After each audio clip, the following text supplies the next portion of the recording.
SIR पर supreme court का फैसला, विपक्ष को लगा बड़ा झटका। बिहार में एसआईआर पर फिलहाल नहीं लगेगी रोक। नमस्कार, स्वागत है आपका द न्यूज पर। मैं हूं आपके साथ शिप्रा सैनी। विपक्ष को बड़ा झटका लगा है क्योंकि सुप्रीम कोर्ट ने एसआईआर की जो प्रक्रिया बिहार में चल रही है उस पर एक बार फिर से जो उनका पहला फैसला था कि इस पर कोई रोक नहीं लगेगी, उसे फिलहाल बरकरार रखा है। सुप्रीम कोर्ट ने कहा है कि बिहार में चुनाव आयोग की एसआईआर की जो प्रक्रिया चल रही है उस पर फिलहाल रोक नहीं है, लेकिन इस पर बहस होनी है और इसके लिए आज तारीख तय होनी थी। लेकिन सुप्रीम कोर्ट ने अब आगे के लिए ये मामला जो है वो टाल दिया है। कल जो है तारीख तय होगी और तब देखना होगा कि किस तरीके से जो याचिकाएं सुप्रीम कोर्ट में बिहार में जो चुनाव आयोग की एसआईआर की प्रक्रिया चल रही है उसमें दरअसल बहस देखने को मिलती है, किस तरीके से याचिकाओं पर आने वाले वक्त में सुनवाई होती है। लेकिन विपक्ष के लिए ये बहुत बड़ा झटका है कि किस तरीके से जो दावा कर रहे हैं कि वोटर लिस्ट में जो एसआईआर की प्रक्रिया है यानी वोटर वेरिफिकेशन एक तरीके से हो रहा है, तो ऐसे में लगातार जब आरजेडी, कांग्रेस पार्टी, टीएमसी ये दावा कर रही हैं कि ऐसा करके चुनाव आयोग गरीबों का हक छीन रहा है और जो वैलिड वोटर्स हैं उन्हें बाहर किया जा रहा है, इस तरीके के आरोप लगाए जा रहे हैं। लेकिन इन सब के बीच ये बड़ी खबर है कि बिहार में चुनाव आयोग की जो एसआईआर की प्रक्रिया चल रही है उस पर सुप्रीम कोर्ट ने यह कहा है कि फिलहाल जो है कोई रोक इस प्रक्रिया पर नहीं लगेगी, चुनाव आयोग अपना काम करता रहेगा। और मैं आपको जानकारी दे दूं कि लगातार जो वोटर लिस्ट है बिहार में वो खंगाली जा रही है, चुनाव आयोग लगातार उन्हें वेरीफाई कर रहा है और उसमें कई लाख फर्जी जो वोटर्स हैं वो फिलहाल अब तक बाहर किए गए हैं, जिसमें कई मृत लोग शामिल हैं और वहीं पर कई लाख लोग ऐसे हैं जो कि दोहरे पंजीकरण जिनके हुए हैं। इसके अलावा कई लाख लोग ऐसे हैं जिन्होंने ट्रांसफर ले लिया है, अब वो बिहार में नहीं रहते हैं। तो इस तरीके के जो वोटर्स हैं वो दरअसल इस प्रक्रिया के तहत अब वोटर लिस्ट से बाहर किए जा रहे हैं। मकसद चुनाव आयोग का यही है कि किस तरीके से जो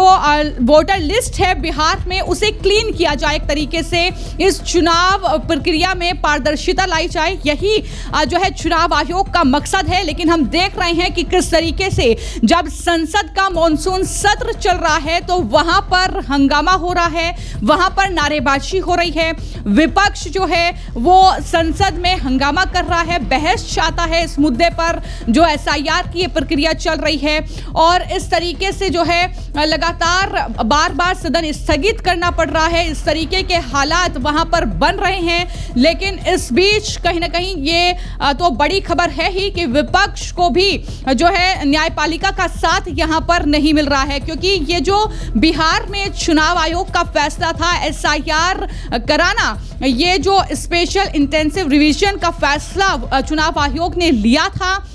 इसको लेकर शुरू से ही तेजस्वी यादव हो चाहे वो लालू प्रसाद यादव हो, तमाम जो विपक्ष के नेता हैं बिहार में उन्होंने सवाल उठाए, उन्होंने आरोप लगाया सरकार पर, ये भी कहा कि फर्जी फॉर्म फिल किए जा रहे हैं, ये भी कहा गया कि दरअसल जानबूझकर जो है वो इस तरीके से वोटर्स को बाहर कर रही है जो है चुनाव आयोग और सरकार के इशारे पर ये सब कुछ हो रहा है। ये तमाम तरह के आरोप तेजस्वी यादव ने बिहार विधानसभा में भी ये आरोप लगाए, काले कपड़े पहनकर बिहार विधानसभा में वो पहुंचे। इसके अलावा हमने दिल्ली में भी संसद परिसर में और साथ ही सदन में, चाहे वो लोकसभा हो चाहे राज्यसभा हो, ये तस्वीरें देखी जब इस तरीके के आरोप लगाए गए। लेकिन चुनाव आयोग ने ये स्पष्ट किया है और विपक्ष के इन आरोपों पर जवाब भी दिया है और ये कहा है कि ये प्रक्रिया जो है बिहार से इसकी शुरुआत हो रही है, यानी जो वोटर लिस्ट को क्लीन करने का काम है वो बिहार से शुरू हो रहा है, लेकिन ये पूरे देश में होगा। और यही वजह है कि जब चुनाव आयोग ने कहा कि ये एसआईआर की जो प्रक्रिया है पूरे देश में की जाएगी, इसी तरीके से वोटर लिस्ट को वेरीफाई किया जाएगा, तो ऐसे में ममता बनर्जी जैसी नेता भी जो है बौखला जाती हैं, धमकी देती हैं चुनाव आयोग को कि किसी भी सूरत में वो एसआईआर को पश्चिम बंगाल में नहीं कराएंगी। इस तरीके के जो आरोप है चुनाव आयोग पे वो लगाती हैं। लेकिन कुल मिलाकर अगर बिहार की मैं बात करूं तो बिहार में विधानसभा चुनाव होने हैं नवंबर में, और उससे ठीक पहले चुनाव आयोग ने ये तैयारी की थी कि बिहार में जो वोटर लिस्ट है उन्हें वेरीफाई किया जाएगा, ये SIR वहां पर कराया जाएगा ताकि जो भी फर्जी वोटर्स हैं, खास तौर पर रोहिंग्या घुसपैठिए और इस तरीके से आरोप लगते रहे हैं कि विपक्ष ने अपने वोट बैंक के लिए इन्हें बचाने का काम देश में किया है और इस तरीके से चुनाव जीतने में ये उनका सहारा रहे हैं। तो इस बीच कहीं ना कहीं विपक्ष के लिए जाहिर तौर पर यह बड़ा झटका है कि जब 50 लाख से ज्यादा फर्जी वोटर बिहार में इस प्रक्रिया के तहत बाहर किए जा रहे हैं, तो कहीं ना कहीं ये RJD के लिए, ये कांग्रेस के जो महागठबंधन है बिहार में, उसके लिए वाकई बहुत बड़ा झटका है। और यही वजह है कि कुछ इस तरीके की बौखलाहट हम देख रहे हैं संसद से सड़क तक, बिहार विधानसभा में। लेकिन फिलहाल सुप्रीम कोर्ट में जो इस मामले को लेकर याचिकाएं दायर की गई थी, RJD ने याचिका दायर की थी, TMC की महुआ मोइत्रा की ओर से जो है याचिका दायर की गई थी, कई और विपक्ष के नेता हैं जिनकी ओर से SIR की जो प्रक्रिया चुनाव आयोग की चल रही है उसको लेकर जो है ये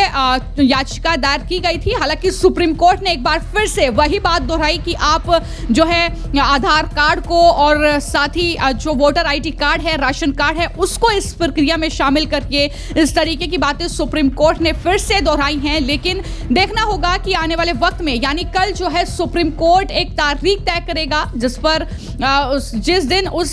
मामले को लेकर सुनवाई होगी, क्या कुछ बहस होती है, क्या कुछ फैसला सुप्रीम कोर्ट की तरफ से दिया जाता है। लेकिन फिलहाल जो बड़ा फैसला है वो यही है कि बिहार में चुनाव आयोग की SIR की प्रक्रिया जो चल रही है, वोटर लिस्ट की वेरीफाई करने की जो प्रक्रिया चल रही है वो जारी रहेगी, उस पर किसी तरह की कोई रोक नहीं है। और 1 अगस्त तक जो है लिस्ट जारी करनी है चुनाव आयोग को। उसके बाद 1 सितंबर तक का समय दिया गया है कि अगर किसी को कोई भी दिक्कत है, अगर संदेह है, तो जाहिर तौर पर आप कंप्लेन कर सकते हैं। ये भी जो है प्रावधान इसमें किए गए हैं। तो कुल मिलाकर कहीं ना कहीं